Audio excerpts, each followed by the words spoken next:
मे आणि जून महिन्यामध्ये महायुतीच्या पदाधिकाऱ्यांना अच्छे दिन येणार आहेत। मे महिन्यामध्ये राज्य सरकारच्या तालुका आणि जिल्हा समित्यांवरील नियुक्त्या होणार आहेत। एसईओ राज्य पातळीवरील समित्या आणि महामंडळावरील नियुक्ती ही जूनमध्ये होणार आहे। एसईओ तालुका स्तरावरील 27 समित्या आणि जिल्हा पातळीवरील 32 समित्यांवरील सदस्य अध्यक्षांची भाजपाच्या कोट्यातील नावं ही पक्षाच्या जिल्हा कोअर कमिटीकडून प्रदेशाध्यक्षांकडे पाठवली जाणार आहेत।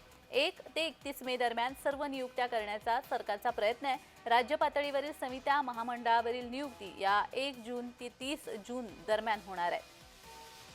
महायुतीमध्ये ज्या जिल्ह्यामध्ये ज्या पक्षाचा प्रभाव आहे तिथे त्या पक्षाला जवळपास 65 ते 70% पदं दिली जाणार आहेत।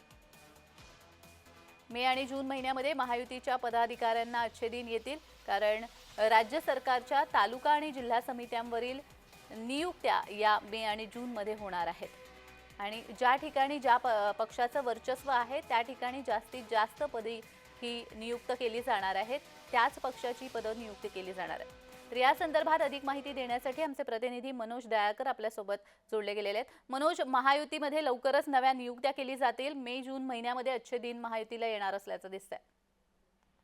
नक्कीच जान्हवी, आपण त्याचं मे आणि जून महिन्यात महायुतीच्या पदाधिकाऱ्यांना आता चांगले दिवस येणार आहेत। आपण मे महिन्यात राज्य सरकारच्या तालुका आणि जिल्हा समित्यावरील नियुक्त्या या होणार आहेत। आपण एसईओ राज्य पातळीवरील समित्या आणि महामंडळ नियुक्ती जूनमध्ये होणार आहे। आणि एसईओ आपण बघितलं तर तालुका स्तरावरील 27 समित्या आणि जिल्हा पातळीवर 32 समित्यांवरील सदस्य अध्यक्षांची भाजपा कोट्यातील नावे ही पक्षाच्या जिल्हा कोर कमिटीकडून प्रदेशाध्यक्षांकडे पाठवली जाणार आहेत। आणि आपण 1 ते 31 मे दरम्यान सर्व नियुक्त्या करण्याचा निर्णय सरकारचा प्रयत्न असणार आहे। आणि राज्य पातळीवर समित्या महामंडळ नियुक्ती या 1 जून ते 30 जून दरम्यान होणार आहे। त्यामुळे महायुतीमध्ये ज्या जिल्ह्यात ज्या पक्षाचा प्रभाव जास्त आहे तिथे त्या पक्षाला जवळपास 65 ते 70% पदे ही दिली जाणार। त्यामुळे चांगले दिवस हे आता पदाधिकाऱ्यांचे येणार आहे। त्यामुळे येत्या मे महिन्यात राज्य सरकारच्या तालुका आणि जिल्ह्यातील नियुक्त्या या पूर्णपणे होणार आहे। जी, धन्यवाद मनोज दिलेल्या सविस्तर माहितीसाठी।